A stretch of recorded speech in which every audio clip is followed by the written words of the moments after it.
You ask Tiger to solve. This deals with linear equations with one unknown. The final result is x equals 4. Let's solve it step by step. Simplify the expression. Expand the parentheses. Simplify the arithmetic. Expand the parentheses. Simplify the arithmetic.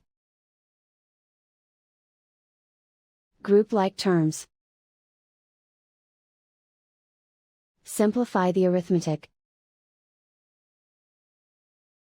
Group all constants on the right side of the equation. Subtract 1 from both sides. Simplify the arithmetic.